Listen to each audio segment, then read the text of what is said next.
इस educational channel को देखने वाले सभी दर्शकों को मेरी ओर से बहुत बहुत स्वागत।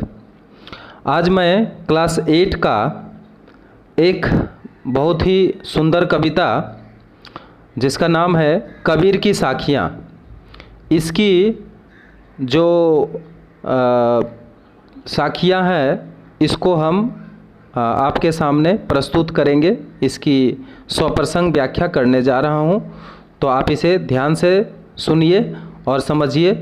मैं इसे गीत के माध्यम से ही आप लोगों को समझाने का कोशिश करूँगा।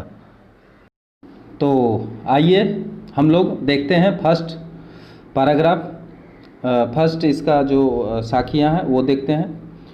तो कविता के माध्यम से ही हम इसको पढ़ा रहे हैं। जाति न पूछो साधु की, पूछ लीजिए ज्ञान।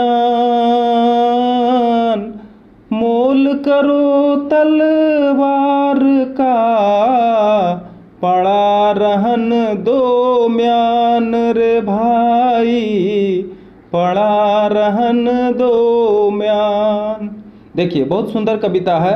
इसका प्रसंग है, इस साखी में कबीरदास जी कहना चाहते हैं कि इसमें कबीर ने मनुष्य के जाति से ऊपर उठकर उनके गुणों की परख का ध्यान देने के लिए कहा गया है कि आप जाति मत पूछिए साधु का, उसके अंदर जो ज्ञान की बातें हैं उनको परखना चाहिए और उनको ग्रहण कर लेना चाहिए। अर्थात इसकी अगर हम व्याख्या करें तो इसमें कबीरदास जी कहते हैं कि सज्जन पुरुष से उसकी जाति को कभी नहीं पूछना चाहिए, अपितु उनके ज्ञान के बारे में पूछना चाहिए या उनके ज्ञान के परख को करना चाहिए।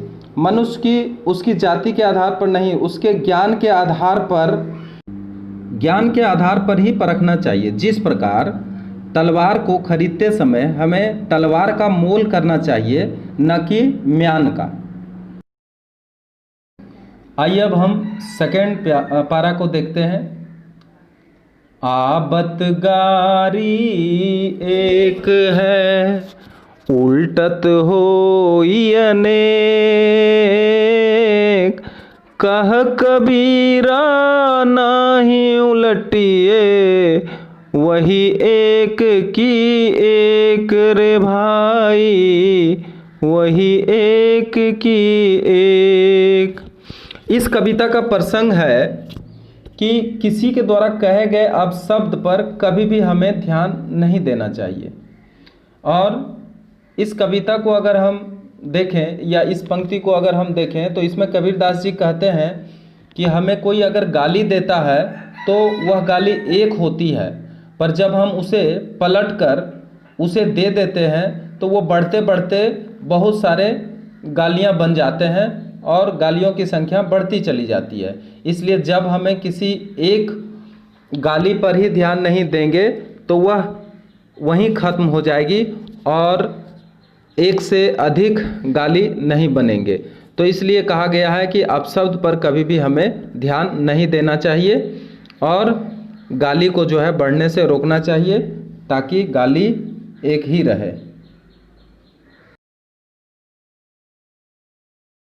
कबीर जी की नेक्स्ट पंक्तियां है। माला तो कर में फिरे, जीभ फिरे मुख माही। मनुमा तो दहूं दिसी फिरे, यह तो सुमिरन नाही रे भाई, यह तो सुमिरन नाही। इसका प्रसंग है कि इसमें कबीर प्रभु नाम का स्मरण करने पर बल दे रहे हैं, अर्थात भगवान का स्मरण करने पर इस कविता में बल दे रहे हैं। इनका कहना है कि मनुष्य प्रायः अपने हाथों में माला को लेकर उसे घुमाता है और उसका जीभ जो है मुख के अंदर भगवान का नाम लेने के लिए उसका जीभ मुंह के अंदर घूमते रहती है, परंतु मन इतना चंचल होता है कि वह चारों दिशाओं में घूमता रहता है। इस तरह मनुष्य भगवान का स्मरण कैसे कर सकता है।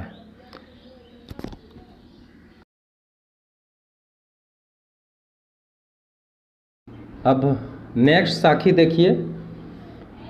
कबीर घास न नींदिए जो पायन तली हो,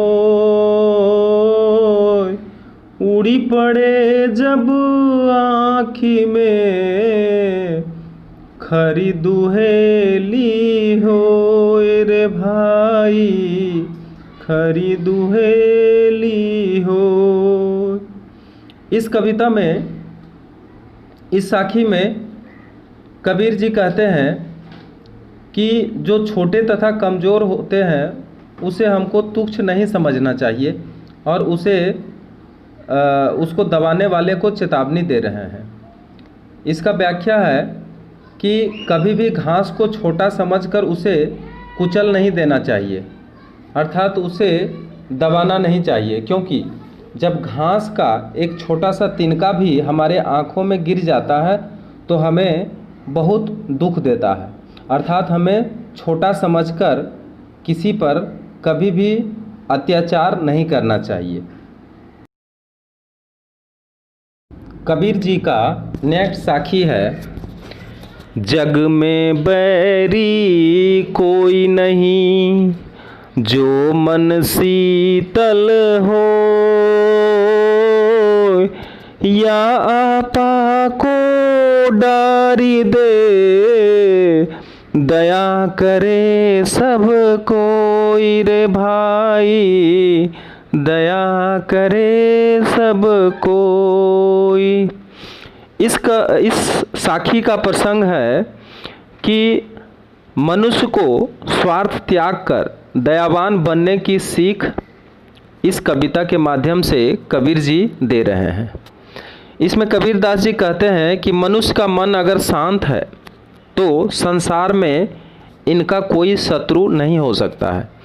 यदि सभी मनुष्य स्वार्थ का त्याग कर दे तो सभी मनुष्य दयावान बन सकते हैं, अर्थात मनुष्य को अपनी कमजोरियों को दूर करके संसार में प्रेम और दया को फैलाना चाहिए। यदि आपको वीडियो पसंद आया हो तो जो नए हैं वो ज़रूर सब्सक्राइब करिए और जो हमारा YouTube चैनल देखते हैं वह अन्य लोगों को शेयर करें। Thank you.